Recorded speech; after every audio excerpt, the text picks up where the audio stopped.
Hey everyone. I originally wanted to talk about my experience my freshman year of college as a music education major and how I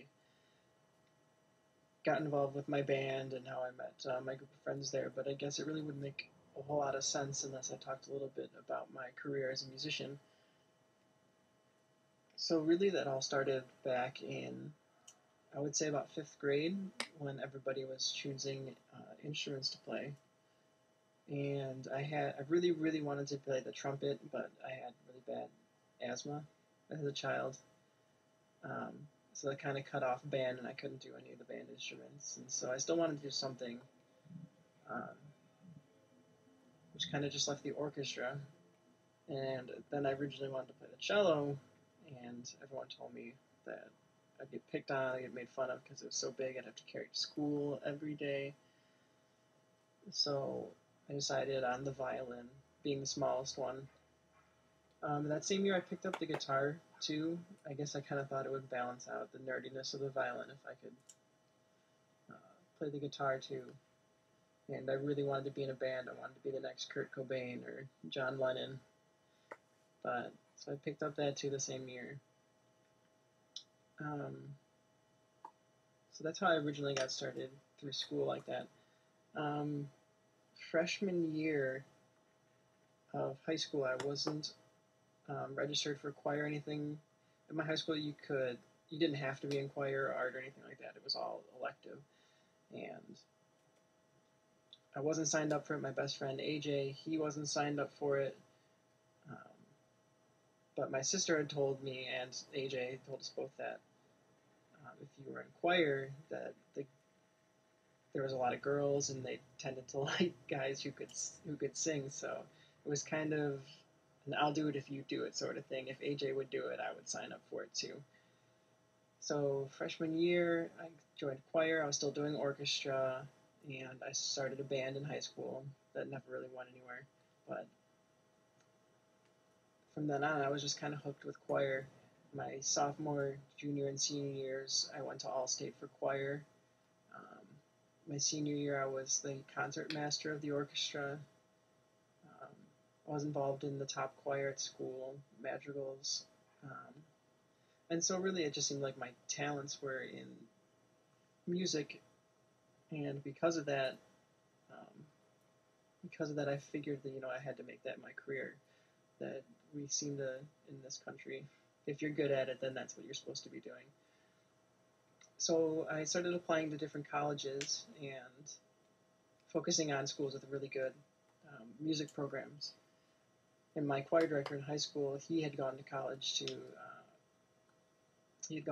at Luther College. It's in Decorah, Iowa, and they have this really amazing uh, choir program there. There's the teacher there had been there since he was like 20, and he was now like 86 or something like that. Something ridiculous. He'd been there for this huge span of time. He's kind of like the Yoda of choir directing. So I went there to learn from him.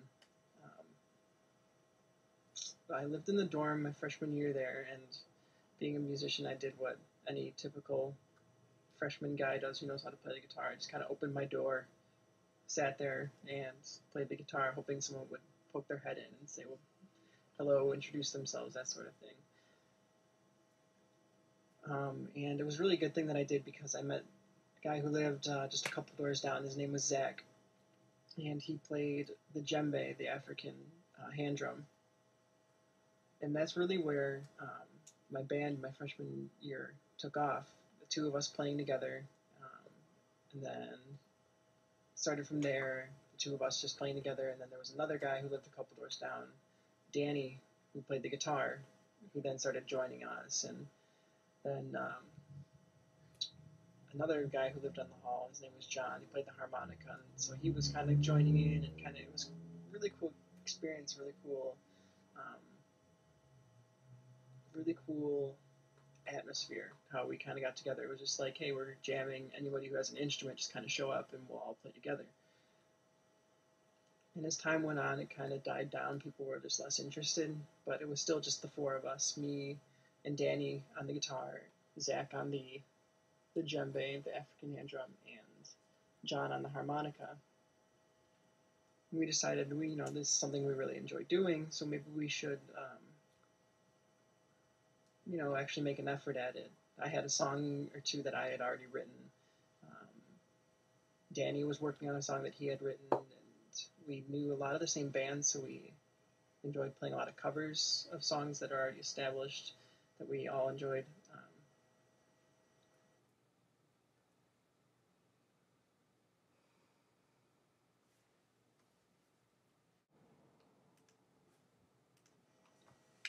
So we did a lot of rehearsing, just informal, before we made it formal, and then it was a lot of songwriting. And before Christmas break, we knew we wanted to record a CD. We had 5 songs pretty much set up that we had written ourselves. And so we decided we really wanted to make a CD, try and make some money off of it.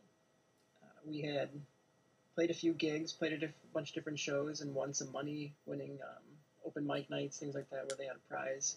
I think we ended up winning like $200 that we put everything. We decided we didn't want to split it up and just take our money. We wanted to put it aside and use it for our CD, for all the production costs.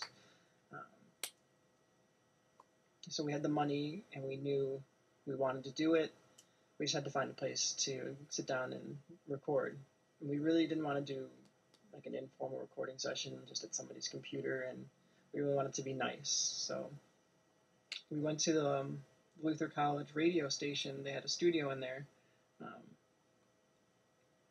Really small, but they have really nice equipment. They have professional mics, professional computers, everything like that we needed. So we approached the guy who was in charge, his name was Dan, about maybe producing our CD, and he was really into it. We were excited about it. So we came back from Christmas break, started recording the songs. We still didn't have a name yet, too. We were still recording the music. We only had 5 songs at the time, and we were still trying to write the rest of the album, and we had no name yet. And I remember one night we were rehearsing in this classroom, really, but all the walls were glass, so we called it the Fishbowl. And we're just kind of sitting in there rehearsing, and when rehearsal kind of died down, we were just sitting talking about what we wanted out of the album and what we were going to name ourselves. And we wrote down a few ideas, whatever, but one of the other guys looked up at the board. There's a chalkboard in the room. Looked up at the chalkboard, and it looked like a class that had been set up in there and was taking down sizes for T-shirts. And, it had different names. It was like John, large, and Susan, small. And we looked in, and it said Abby, dash. And she wanted a youth size, I suppose. It just said Abby, dash, youth. And we were like, how about that? How about Abby Youth? Kind of sounds, I don't know, it just sounds kind of spontaneous, something that just came out of the moment. And so from then on, we were called Abby Youth. We got back into the studio, but things kind of weren't rolling along like they were in the winter. The producer, Dan, had a lot of stuff to do. He was a senior trying to graduate, so he had less time. So we decided to record. We took the 5 songs that we had from him, which were awesome. They sounded amazing. We took them back with us, and then we had a friend who had a kind of an amateur setup in his dorm room, and we used that to record the remaining 5 songs. 5 songs, yeah, that were left. We recorded those. They didn't sound as good, but it was. We really needed something to round out the album to make the kind of money and to have a full album. We didn't want to have just half an album. We wanted that full experience of having a full LP for sale. So yeah, we recorded the rest of the album. It was done. Spent the rest of the money on buying CD sleeves, having a design for the cover made, and started setting up a table in the cafeteria at lunch, at different meals, and we were playing out on the quad, trying to get the album sold. was kind of a bittersweet feeling too, knowing that everything was done because I was not coming back the next semester, so we knew this was like the last chance we'd get to play together. It was the end of it. Sell all the CDs we can, and then I was out of there. But it felt really good to get something that we had created from beginning to end. We had made the money ourselves. We had created all the music that was on it. We had played all the instruments. We had designed everything ourselves, and we actually ended up making a profit. I think each one of us took home like $200 each at the end of it, selling the CDs for only like $5 a piece, something like that. We made a lot of money on it. Not that it's all about the money, but it's an experience that I'm really proud of, and I don't think I'll ever really forget. So that's my story of Abbey Youth and my freshman year at Luther College.